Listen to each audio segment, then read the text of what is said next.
de jeu de rôle on the go qui va vous parler d'un jeu de Switch, pas mal sûr qui est sur Steam puis tout là. C'est Brigandine, Legends of Runercia. En tout cas, je l'ai acheté il n'y a pas longtemps, je ne suis pas habitué avec le nom, là, mais tu sais, Brigandine. Brigandine, c'est un jeu probablement qui existe depuis très longtemps. Je pense que c'était au PlayStation 1. Mais moi, étant un gars bien en retard, je l'ai découvert dernièrement, le dernier, là, puis il est vraiment bon, ok? Ce qu'il faut savoir, c'est que moi, j'étais un tripeux de Hog Battle 64. Ça, là, ce jeu-là, j'ai joué, puis je suis pas du genre à finir beaucoup de jeux dans ma vie, mais Hog Battle 64, je l'ai fini. J'ai trouvé un paquet de secrets aussi, puis j'ai vraiment trippé sur ce jeu-là, tu sais. Fait que j'en cherchais un jeu qui ressemblait à ça, puis j'en trouvais pas nulle part. J'allais sur Internet, puis il me suggérait plein de jeux. Ça ressemblait jamais à ça, tu sais. Puis là, Brigandine, il tombe à 40% de rabais sur la Switch. Je dis, bon, ça a l'air bien, je l'avais déjà dans ma liste de souhaits, tu sais. Puis là, oh, il y a un démo. Je regarde, un démo, ça coûte rien de l'essayer, tu sais. Fait que je me suis démonté la gueule. J'y étais dans le démo, j'ai trippé. Je vais faire un survol, moi, c'est mon type de jeu, OK? Le jeu est assez simple, c'est comme tu as une map, tu as 6 nations sur la map, puis le but, c'est que ta nation prenne contrôle de toute la map. On va y dire le même. Puis pour ce faire, il faut que tu attaques des villes, tu sais. Fait que là, quand tu pognes une ville, ben là, tu l'ajoutes à ton royaume, et ainsi de suite. Puis le but, c'est de se faire un petit chemin à travers les villes. Chaque ville est comme reliée par au moins 2 autres villes, des fois 3, des fois 4 villes, tu sais. Quand c'est une ville reliée par 4, il faut que tu watch parce que ça paraît de toutes les bases de tous les côtés. Puis le jeu, il est simple, il y a 2 phases. Première phase, c'est organisation. Tu achètes des nouvelles troupes, tu déplaces tes troupes, tu changes tes monstres, tu sais, je veux dire, t'as comme des chevaliers. T'as des chevaliers d'un bord, puis t'as les monstres de l'autre. Fait que chaque chevalier peut avoir jusqu'à 6 monstres avec lui, limité par un nombre de magie. Tu sais, un dragon va coûter 50 de magie, un gobelin 20, tu sais. Si ton chevalier a le droit à un maximum de 160, ben là, faut que tu calcules tes affaires. Tu peux pas mettre 4 dragons, tu vas manquer de magie, en tout cas.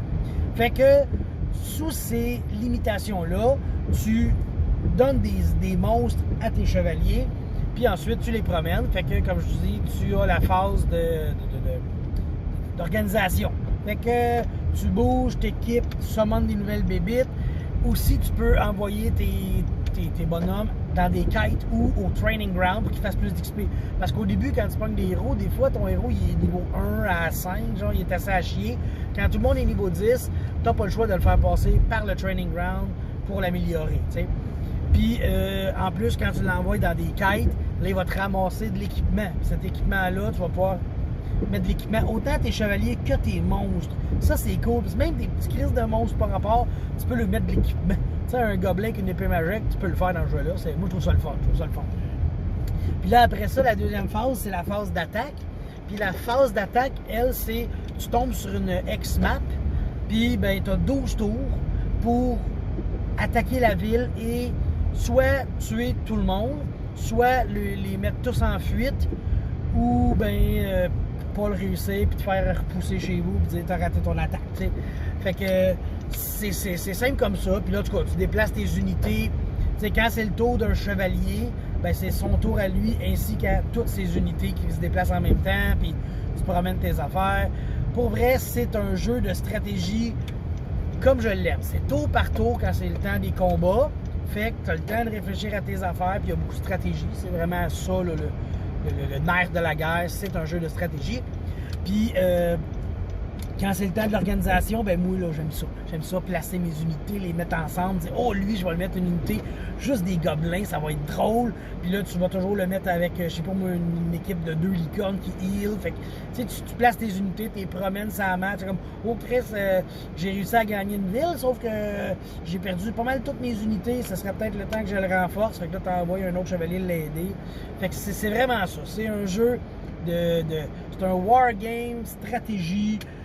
Si vous êtes du genre à aimer ça, si vous avez aimé Hog Battle 64, si vous aimez ça, gérer vos bonhommes, tu sais, même que moi, j'étais un grand bébé, quand je peux, ben là, dans le jeu, tu peux renommer tes unités. J'ai toutes renommé mes unités.